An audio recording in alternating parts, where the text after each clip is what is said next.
First of all, giving honor to God, pastor, saints, and friends. Welcome to the best day of your life. The day you're trusted with trouble, persecution, money, so you can get some character, baby. So let's go.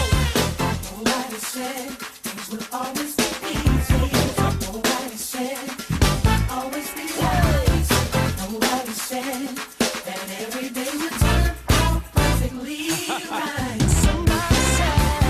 Somebody said, yeah, I look confused. Somebody said, yes.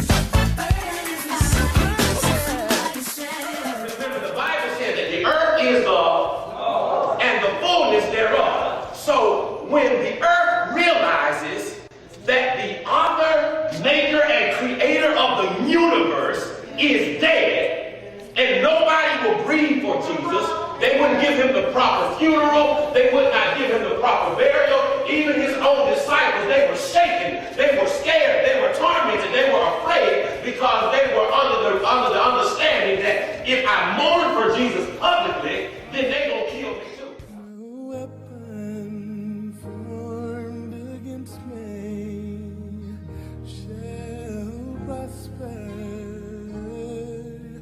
It won't. Melvin was in my class in 3rd grade, and he was very hyper. He had his little ways, but I can remember even in his hyperactivity and his pent-up energy, we were having some visitors in the classroom one day, and I was worried about whether everybody was going to be on the best behavior, and of course Melvin was at his best.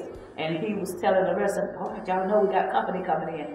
And be perfectly frank, someone was coming in to see how Melvin, he was to his top. He didn't get out of place at all. Pastor Harper to me means a lot to me. He's become a mentor for me. And there's times when I pray for him, that I oftentimes get emotional, because being an armor bearer, sometimes God allows you to feel some of the things that the pastor, he may be carrying. That's part of the role of being an armor bearer. And he's become a mentor in my life. And just to see the way my kids, my sons, they look up to him and they see him as a mentor. And it's almost like he's become a father figure in so many ways.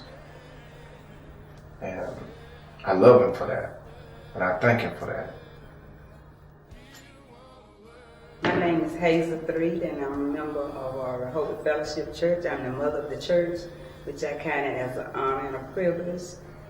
And Pastor Melvin Harper Jr. is my pastor. And I met this young man some few years ago, and I grew to love this young man. And I love the way he preached the word. He teaches the word, that the way he preaches it and teach the word is so simple that even a child can understand it. As kids, we grew up, actually, God taught us when we was young, the younger generation. Like you say, since we were about 3 years old, we went to this Christian daycare center or whatever, Man, we always, just praising the Lord. I mean, didn't actually know what we was doing, but actually, just giving God the praise. Actually, at a younger age, what He instilled in us.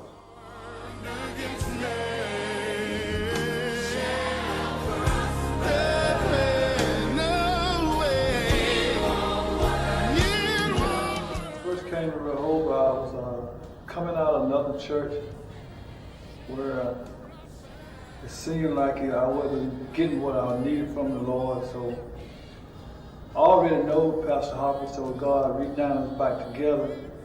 In my experience, that God, I was getting more teaching, more clarity of the Word, and God began to elevate me in my life into the ministry. I'm a retired educator. I taught school for 32 years, and Melvin was one of my students. When the school system acquired a grant for helping at-risk Black students, And Melvin was one of the young men who participated in the program. And with this program, I tried to instill in the young men the culture. Basically, man was a lovable child. You know, he was the type of child that, that's why we knew he was going to be different. He was the type of child that didn't hold grudges. You know, like if we get on, discipline him about something, a few minutes later, he loving you. You know, he like you never did anything. Mm-hmm. So we knew then that he was going to be the type of child that that was different, because he had a loving spirit. My parents had one of the best methods of raising children that I've ever seen. It was important to them that they knew where we were at all times. It was imperative that when they said, okay, you need to be in the house at 10 o'clock, no later than 10 o'clock, at 16 and 17 years old, when my father said be home at 10 o'clock, he meant be home at 10 o'clock. But he's always been very serious-minded, and he would always talk about things that he wanted to do, and he's just a different creature. I never really thought about him being a minister, but I could see it now that I look back in him because of his serious nature and some of the things that he did as growing up.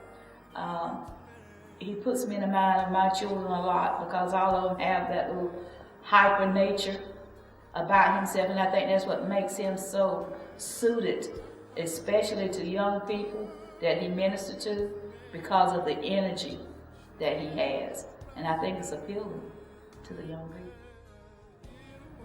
To see someone that goes through and he's still able to hold his head up and still look to the hills, and you know, me being an armor bearer, I see the man behind the doors. I see the man behind, you know, the veil, and it's just the way he allows God to hold him up, and the way he surrenders to God. It's just, it's inspiring. I was in an accident in 2008, and during that time of that accident, he was there from the beginning to the end. Even though I couldn't see him at the time because I couldn't see for a while. But he was there from the beginning to the end. He prayed with us, he stayed with us. And he was just there, just hovering over us like we was his biggest. And you know, you thank God for people like that. Well, I remember one time when we was younger, actually, at his mother house where he's staying at now. We was like, I think we were jumping on the trampoline one day. And we were talking about, you know, man, one day, man, we gonna do this. We always talked about it. And I never thought right now we would come to this point, like, oh man. And I actually talked to him when they was remodeling this church, and he called me up one Friday evening and said he needed to talk to me. And we was talking about the past, you know, about, man, look where God had brought us from, you know. He brought us from a mighty long way.